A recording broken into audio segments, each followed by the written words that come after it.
تمت وبعض الناس بتتكلم على فكره ان محمد علي بن رمضان لاعب الترجي التونسي يقترب وبقوه من الانتقال الى النادي الاهلي، مع ان الكلام ده مش حقيقي تماما يا جماعه، ولكن في بعض الناس بالفعل اتكلمت في الكلام ده، ولكن خدها من اخوك الغلبان ده بقول لك ان مفيش اي كلام. وعلى فكره مارسيل كولر المدير الفني الحالي في النادي الاهلي رفض تماما فكره التعاقد مع محمد علي بن رمضان، وجهز البديل بتاعه. مش هو اللي جاهز، يعني بعض المسؤولين وبعض وكلاء اللاعبين جهزوا البديل بتاع محمد علي بن رمضان، والبديل بتاع عمرو السولية لاعب النادي الاهلي وهو لاعب منتخب مصر. وهل لاعب منتخب مصر الثاني هيجي النادي الاهلي ولا مش هيجي النادي الاهلي؟ اقول لك اعمل لايك وشيل الفيديو ده عشان يوصل للناس. وتعالى سريعا كده اقول لك ايه قصه محمد علي بن رمضان.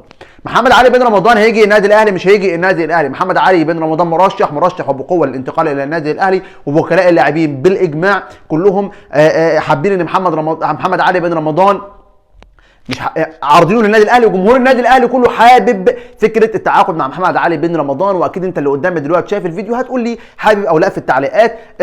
محمد علي بن رمضان كولر مش عايزه، كولر شايف ان هو لا يصلح ان يكون احد لاعبي النادي الاهلي. في مغالاه، اللاعب نفسه رافض الانتقال الى النادي الاهلي وعايز يا اما يحترف في الدوري الفرنسي او في اوروبا بشكل عام، يا اما يكمل في الترجي التونسي. ده كانت بعض تصريحات اللاعب في الانتقالات الصيفيه او مع بدايه الموسم، انتقالات الموسم ده اللي احنا فيه. كان الراجل تصريحاته مش هاجي النادي الاهلي ومش هروح اي فريق عربي، يا اما في الترجي التونسي يا اما في اوروبا. وده اللي خلى النادي الاهلي كبر دماغه من اللاعب. في الوقت الحالي طبعا كل بدايه انتقالات او كل بدايه موسم تلاقي ان وكلاء اللاعبين بيعرضوا لعيبه على الاهلي وعلى الزمالك وعلى كل انديه العالم بشكل عام، ولكن كل اللي اقدر اقول لك دلوقتي محمد علي بن رمضان خارج حسابات مارسيل كولر المدير الفني الحالي للنادي الاهلي. طيب بديل عمرو السولية اللي ممكن يكون احد لاعبي النادي الاهلي وهو لاعب مميز جدا ولاعب منتخب مصر وهو لاعب نادي فاركو، محمود حماده، وانتقاله للنادي الاهلي.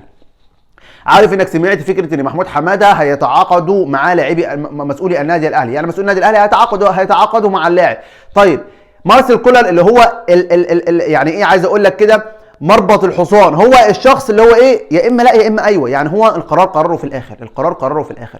كولر عايز 4 لعيبه، 2 جناحين طيارين، 2 جناحين اجانب مش مصريين، ومدافع مصري، ولاعب خط وسط مصري. دي طلبات مارسيل كولر. زي فيريرا مثلا في نادي الزمالك، محتاج ايه فيريرا؟ محتاج لاعب خط وسط، لا رفض فكره خط الوسط مع رحيل زكريا الوردي، قال لك انا مش عايز عند البديل، ولكن قال انا عايز جناح واحد بس وعايز مدافع، والمدافع هيكون يعني قطع اعاره محمود شبانه لاعب الزمالك المعار الى نادي اسوان. دي طلبات فيريرا ودي طلبات كولر باختصار شديد. اما محمود حماده وانتقاله للنادي الاهلي، مارسيل كولر طلع وقال لك ان انا رافض تماما فكره التعاقد مع محمود حماده لاعب النادي الاهلي، مش محتاج اللاعب عند البديل بتاع اللاعب، وبالتالي هو يعني خلاص كده مش محتاج محمود حماده. محمود حماده مش جاي النادي الاهلي، محمود حماده مش جاي النادي الاهلي اطلاقا.